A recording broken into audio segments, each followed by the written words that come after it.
Assalamualaikum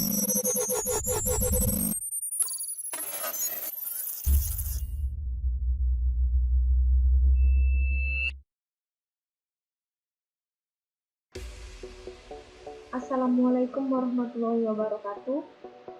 Saya Nanda Lestari. Di sini saya akan membuat video presentasi sistem pakar yang berjudul Sistem Pakar Diagnosa Hama dan Penyakit Tanaman Cabai Besar menggunakan metode Certainty Factor. Baik, kita akan memasuki materi. Komputer saat ini merupakan perangkat yang sudah menjangkau hampir sebagian besar masyarakat.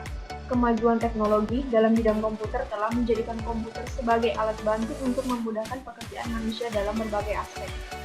Cabai memiliki sejarah serangan hama dan penyakit yang cukup banyak. Sebut saja hama trips, lalat buah, kutu daun, dan tungau yang banyak meresahkan petani. Tidak hanya itu, penyakit seperti layu bakteri, layu fusarium, antraknosa, dan penyakit virus kuning bahkan lazim ditemui di beberapa sentra produksi cabai. 1. Tinjauan pustaka. Sistem pakar. Sistem pakar merupakan sistem yang berbasis pengetahuan yang menyediakan solusi dengan mengadopsi kemampuan pakar untuk menyelesaikan masalah dalam suatu domain pengetahuan yang spesifik. Yang kedua ada Certainty Factor. Certainty Factor merupakan suatu metode untuk membuktikan ketidakpastian pemikiran seorang pakar, di mana untuk mengakomodasi hal tersebut, seorang biasanya menggunakan Certainty Factor untuk menggambarkan tingkat keyakinan pakar terhadap masalah yang sedang dihadapi, menurut Sutojo tahun 2010. Yang kedua ada metode penelitian. Sumber data. Data yang digunakan dalam penelitian ini diambil dari pakar, yaitu tenaga instruktur pertanian pada OISKA Training Center Langkat yang beralamatkan di Jalan Sukamulya, Kecamatan Secanggang, Kabupaten Langkat, Provinsi Sumatera Utara. B. Metode pengumpulan data. Metode pengumpulan data untuk sistem pakar meliputi A. Wawancara, B. Observasi. Baik, kita akan memasuki hasil dan pembahasan. Perhitungan diagnosa hama dan penyakit tanaman cabai besar menggunakan metode Certainty Factor. Tahap awal dimulai dengan pengumpulan data hama dan penyakit beserta semua gejala dengan nilai kepercayaan yang didapat dari wawancara dengan seorang pakar. Pengguna akan memilih gejala yang dialami sesuai dengan daftar gejala. Contoh gejala yang dipilih penggunaan seperti pada tabel 1. Pada tabel 1, di sini memiliki 3 gejala. Yang pertama ada tanaman layu mendadak. Yang kedua, tanaman layu hanya saat panas terik. Yang ketiga, akar tanaman layu berjamur. Tabel 2, semua jenis gangguan sesuai dengan gejala terpilih. Pada tabel 2 ini ada nama gangguan dan nama gejala. Yang pertama ada layu cendawan fusarium. Yang kedua ada nama gangguan layu bakteri. Dan di sini ada 3 gejala pada layu cendawan fusarium, yaitu tanaman layu mendadak, tanaman layu hanya saat panas terik, dan akar tanaman layu berjamur. Pada gejala layu bakteri ada nama gejala tanaman layu mendadak. Masing-masing gangguan dan gejala akan dihubungkan dengan nilai kepercayaan yang diperoleh oleh seorang pakar pada saat pengumpulan data. Contoh nilai kepercayaan dari pakar. Pada tabel 3, di sini ada nama gangguan, nama gejala, MB dan MB.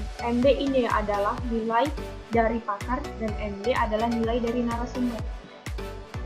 Baik, pada gejala yang pertama ada tanaman layu mendadak. Nilai MB-nya 0,5 dan MB-nya 0,2. Tanaman layu hanya panas terik, di sini MB-nya 0,5, MB-nya 0. Dan nama gejala akar tanaman layu berjamur, MB 0,5, MD 0,2. Dan nama gangguan layu bakteri, ada nama gejala tanaman layu mendadak dengan MB 0,5 dan MB 0,2.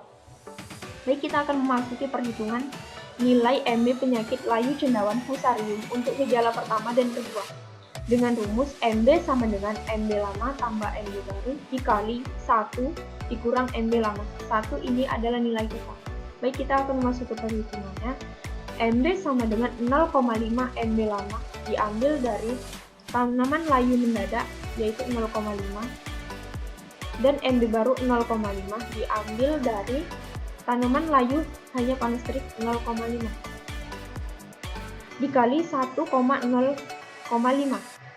Selanjutnya MB sama dengan 0,5 ditambah 0,5 dikali 0,5. Hasil 0,5 tersebut 1 dikurang 0,5. Seterusnya, MB sama dengan 0,5 ditambah 0,2. Dan hasilnya adalah MB sama dengan 0,75.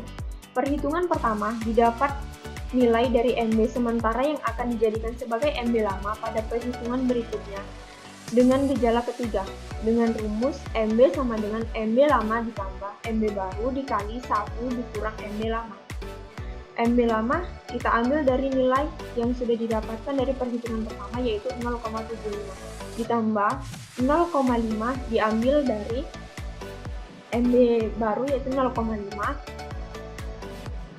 dikali 0,25. Ini hasil dari 1 dikurang 0,75.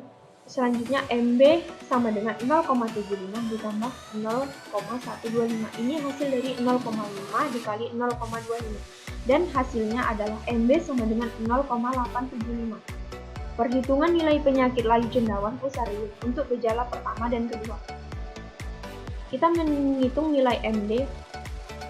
Di sini dengan rumus MD sama dengan MD lama ditambah MD baru dikali 1 dikurang MD lama. MD sama dengan 0,2. Ini diambil dari nilai MD yang pertama, tanaman layu mendadak. Dan selanjutnya ditambah 0 juga diambil dari MD yang kedua, tanaman layu hanya panas terik. Selanjutnya dikali 1 dikurang 0,2 MD lama, sama seperti yang di awal. Oke, selanjutnya langsung saja MD sama dengan 0,2 ditambah 0. Karena 0 dikali 1 dikurang 0,2 hasilnya 0. Dan hasil dari perhitungan MD tersebut adalah MD sama dengan 0,2. Perhitungan pertama didapat nilai dari MD sementara yang akan dijadikan sebagai MD lama pada perhitungan berikutnya dengan gejala ketiga. Dengan rumus MD sama dengan MD lama tambah MD baru dikali 1 dikurang MD lama. Selanjutnya MD sama dengan 0,2 ditambah 0,2 dikali 1 dikurang 0,2.